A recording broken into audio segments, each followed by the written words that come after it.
नमस्कार किसान भाइयों, आपका एक बार फिर स्वागत है आपके अपने यूट्यूब चैनल में। किसान भाइयों, इस वीडियो में हम बात करने वाले हैं टमाटर की खेती के बारे में। किसान भाइयों, टमाटर की खेती करने के लिए सबसे पहले हमें ज़रूरत होती है टमाटर की नर्सरी की, वहीं ज़रूरत होती है हमें अच्छी फील्ड की अर्थात अच्छी ज़मीन की। तो किसान भाइयों, अब बात करें नर्सरी की। नर्सरी के लिए सबसे पहले हमें एक अच्छे प्रकार का बीज का चयन करना है और साथ ही साथ ये भी ध्यान रखना है कि ये बीज सर्दी के लिए अच्छा है, गर्मी के लिए अच्छा है या बरसात के लिए। हम जिस प्रकार के मौसम में इसको लगाना चाहते हैं, हमें उसी प्रकार के बीज का सिलेक्शन करना चाहिए। वहीं बात करें किसान भाइयों हम खेत की, तो खेत की तैयारी के लिए हमें अच्छी तरह अपने खेत की जुताई कर लेनी है।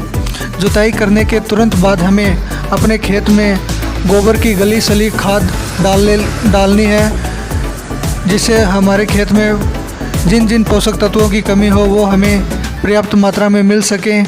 अगर आपके पास वर्मी कंपोस्ट है तो बहुत ही अच्छा है, आप वर्मी कंपोस्ट का अगर आपके पास गोबर की खाद और वर्मी कंपोस्ट उपलब्ध नहीं है तो आप रासायनिक विधि का प्रयोग करके भी टमाटर की खेती कर सकते हैं। तो रासायनिक विधि में किसान भाइयों आपको 3 बैग एसएसपी वहीं 1 बैग यूरिया का प्रयोग करना है। अगर आपके पास एसएसपी और यूरिया नहीं उपलब्ध है तो आप डीएपी और सल्फ़र का प्रयोग करके भी टमाटर की खेती अच्छी तरह कर सकते हैं।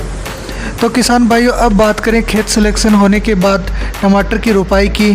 तो अगर आप क्यारी विधि से कर रहे हैं तो आपको यह ध्यान रखना है कि टमाटर से टमाटर की दूरी अर्थात पौधे से पौधे की दूरी हमें 1 से 1.5 फीट की रखनी है, वह लाइन से लाइन की दूरी हमें 2 फीट की रखनी है।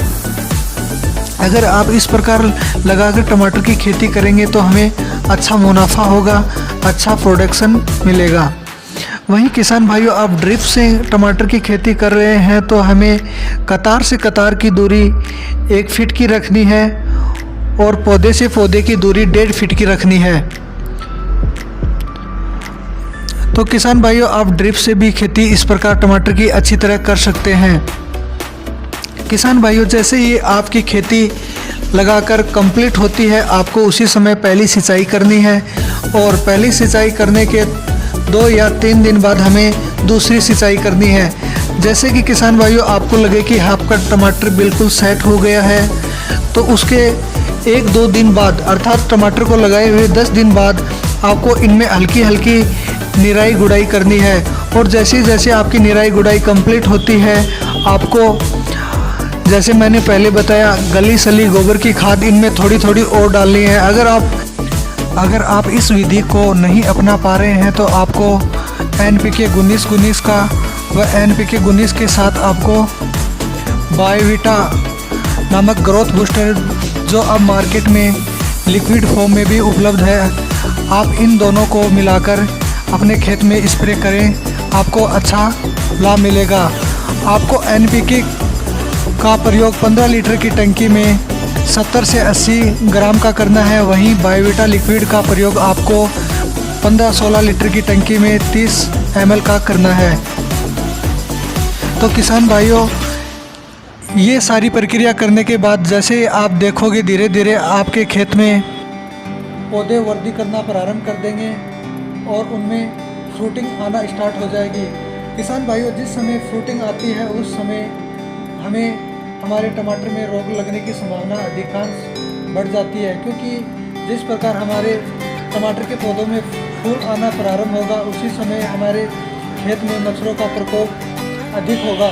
तो किसान भाइयों, इसको भी हम जैविक और रासायनिक विधि से दूर कर सकते हैं। अगर सबसे पहले बात करें जैविक विधि की, तो जैविक विधि में आपको दूर करने के लिए अपने खेत की बाउंड्री के चारों ओर गेंदे के फूलों का प्रयोग करना चाहिए। साथ ही साथ तंबाकू के पौधे लगाकर भी हम इनसे कुछ राहत पा सकते हैं।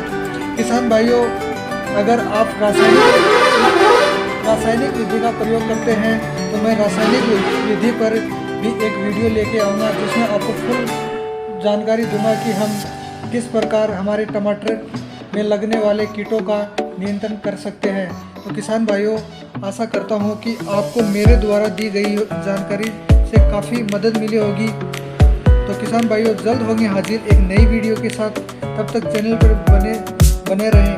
और जो किसान साथी चैनल पे नए हैं वो चैनल को सब्सक्राइब कर लें और साथ ही साथ वीडियो को अन्य किसानों के साथ अवश्य शेयर करें ताकि उन किसानों को भी अच्छा नॉलेज मिल सके।